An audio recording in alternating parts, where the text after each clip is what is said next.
7 বছর পর আবার মানুষের শরীরে বার্ড ফ্লু শনাক্ত হয়েছে।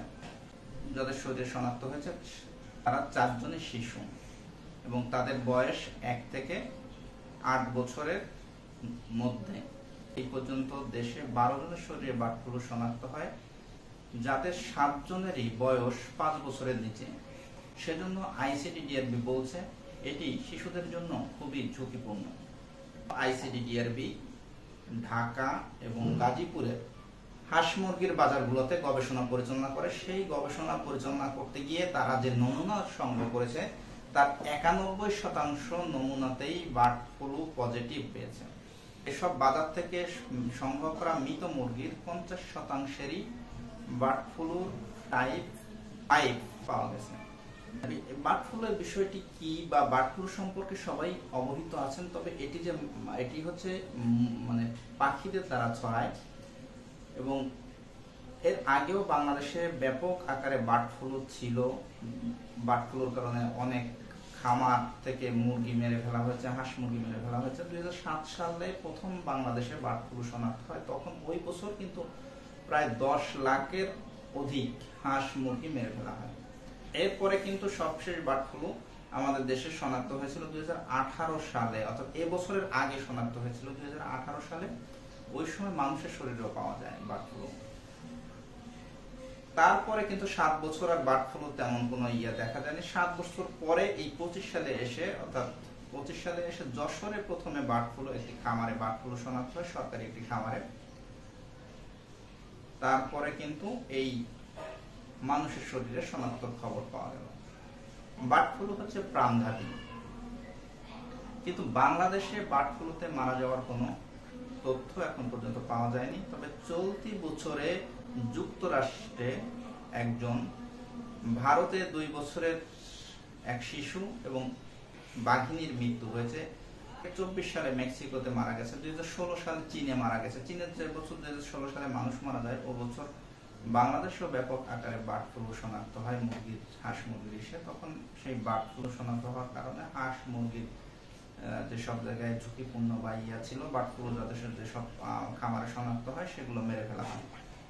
বার্ড ফ্লু হচ্ছে পাখির মাধ্যমে ছড়ায়। এর যে লক্ষণগুলো, সেই লক্ষণগুলো সাধারণ ফ্লুর মতোই, তবে গুরুতর হলে নিউমোনিয়া এবং শ্বাসকষ্ট দেখা দিতে পারে।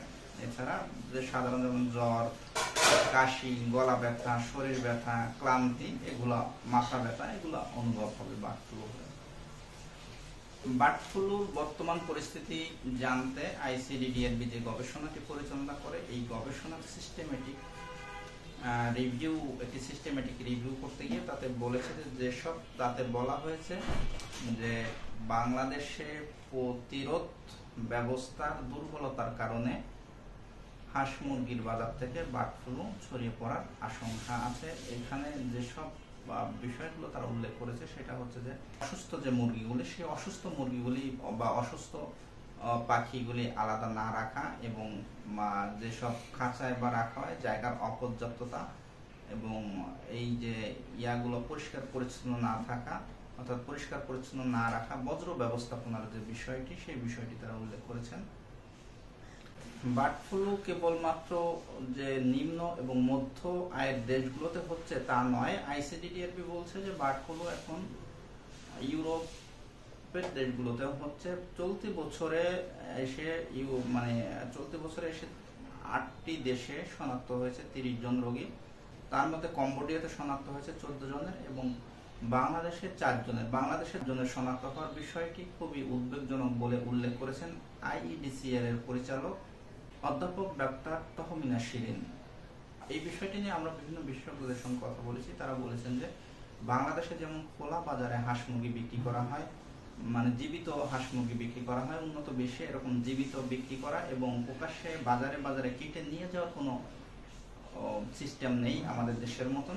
সেসব জায়গায় হচ্ছে খুব সুন্দর করে স্লটিং হাউসে, অর্থাৎ কাটা হয়, জবাই করা হয়, সেখান থেকে প্যাকেজিং এর মাধ্যমে সুন্দর প্যাকেজিং করে তারপরে মার্কেটে আনা হয় এবং সেখান থেকে মানুষ কিনে নিয়ে যান পরিষ্কার পরিচ্ছন্নভাবে। কিন্তু আমাদের দেশে সেই পরিষ্কার পরিচ্ছন্নতা বা কোনো কিছুই করা হয় না। আমাদের দেশের বাজারগুলো এত নোংরা বা এত খারাপ অবস্থা, যেসব জায়গায় গেলে দুর্গন্ধে সেখানে দাঁড়ানোই মুশকিল হয়ে যায়। কোনো প্রকার হাইজিন মেনটেন করা হয় না। যে কারণে আমাদের দেশের মুরগির বাজার বা হাঁস মুরগির বাজারটা খুবই বার্ড ফ্লু ছড়িয়ে পড়ার জন্য ঝুঁকিপূর্ণ। যেহেতু ঢাকা এবং গাজীপুরের 91% নমুনায় বার্ড ফ্লু পজিটিভ পাওয়া গেছে, সেক্ষেত্রে আমাদের তো মুরগির বাজারে না যেয়ে উপায় নেই। হাঁস মুরগির বাজারে তো যেতেই হবে, গেলে আমাদের স্বাস্থ্যবিধি মেনে সেখানে যাওয়া উচিত।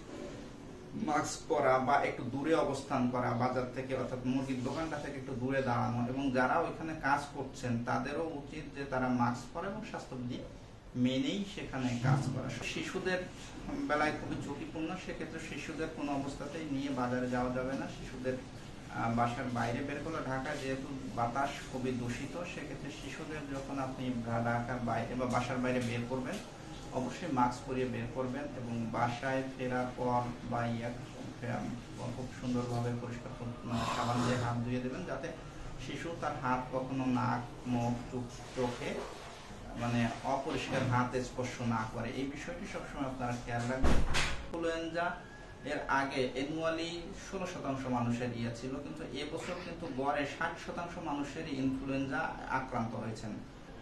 যেহেতু এবছর ইনফ্লুয়েঞ্জা এত ব্যাপক আকারে ছড়িয়ে পড়েছে, এর আগে কোনদিন ছড়ায়নি, সেক্ষেত্রে বার্ড ফ্লু যে এত ব্যাপক আকারে ছড়াবে না তারও কিন্তু কোনো নিশ্চয়তা নেই। আর যেহেতু বার্ড ফ্লু একটি প্রাণঘাতী, সেক্ষেত্রে আমাদের অবশ্যই সকলকে সচেতন থাকতে হবে, স্বাস্থ্যবিধি মানতে হবে।